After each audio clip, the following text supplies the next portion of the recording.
Well, hello there everybody, how are you doing? Stop the video. How is it going? We're going to talk about an easy way to drastically expand your knowledge, your view, your insight into the fingerboard when we're playing, because that's a big thing that we want as players. And you know, it takes time to learn all the different shapes and modes and scales and all that stuff.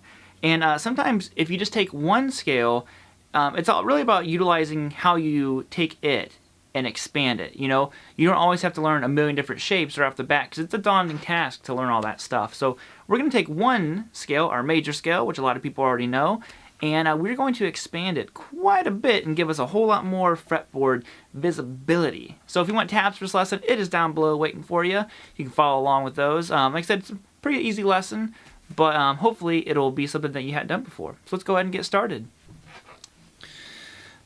Alright, shall we begin? So what are we going to be working with? We are going to be working with our Ionian, sorry if I can pronounce it correctly, or major scale, whatever you want to call it. Both of them are going to work great for you. Why are they both going to work? Because they're the same thing. So if you don't know it already, flip to my neck pick up here. It's going to go like this. We're going to go 5, 7, 9 on the low E string. And for this exercise, I'm going to be picking everything. Okay, and I'm going to go 5, 7, 9 on the A. And then I'm going to go, was it 6, 7, 9 on the D and G. Yeah,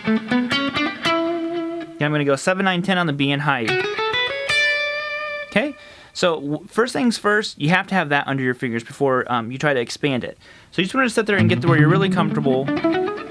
Just kind of descending, ascending. You know, back and forth.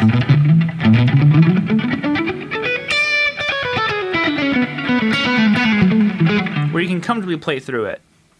So once you've gotten to that point, then the next thing that a lot of people jump to is they want to learn the next scale in line. So you know, you can Dorian shape, Phrygian shape, Lydian, and so on throughout the scale, but that's not where we want to go right now. We want to keep working on this one. So how are we going to expand it? Well, through a lot of my videos, I've shown the example of octaves, but not quite in the you know, in-depth degree that we're going to today. So we're going to start the same way we have in other videos, but then you'll see where we're going. So we're going to go the top two strings. Just 5, 7, 9 on the low E and the A string.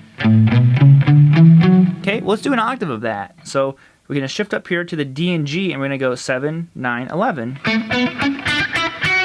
Same notes we were already playing.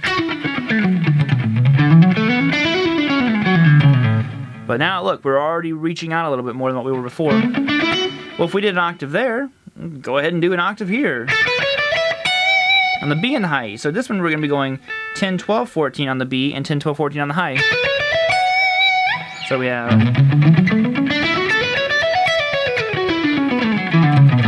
So that's a really good exercise by itself, whether you pick it, legato it.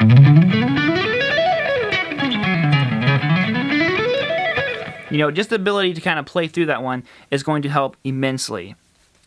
So I want to expand it a little bit more this time. So what we're going to do is we're going to move down to the second pattern that we had in that initial Ionian shape, which was 6, 7, 9 on the D and G, which would be a half-step, whole-step pattern.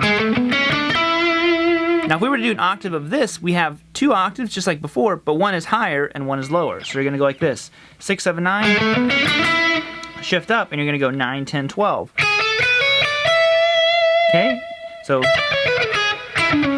then we have a lower one, which would be down here, which is going to be 4, 5, and 7. So if we connect them like we did before, starting on the low E string, look, we have 4, 5, 7, 6, 7, 9, and then 9, 10, 12.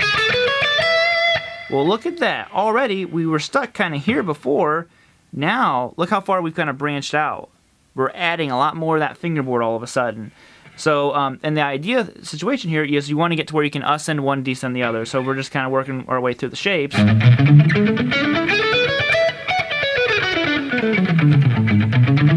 Stuff like that. Now, I'm not going to worry about explaining where those shapes are coming from because there's no real reason to add that right now. But then we have our third and final shape, which would be right here, which is a whole step, half step pattern. So this one would be 7, 9, 10, and this one we're going to have 2 lower octaves. So let's do them backwards. We're going to go 10, 9, 7. Octave lower would be 7, 6, 4. Then you're going to go down and you go 5, 4, 2 on the A and the low. So we're going to go.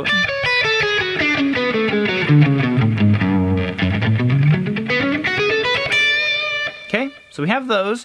And now if we put them all 3 together.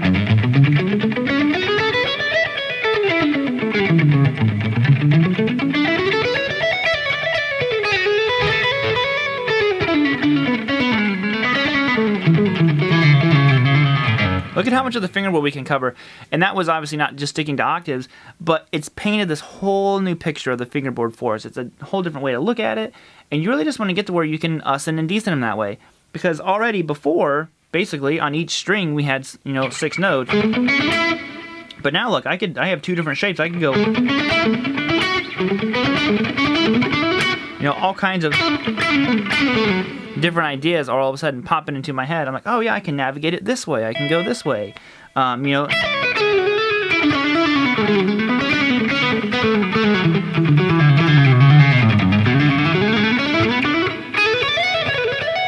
Again, it doesn't end. So that is a simple way, but a very effective way to expand your knowledge without having to expand the actual degree of like scales and stuff like that and all the different shapes that you know. Alright guys, I hope you enjoyed that lesson. Make sure you get the tabs. And until next time, keep on rocking, bend the strings. And I'll see you next time.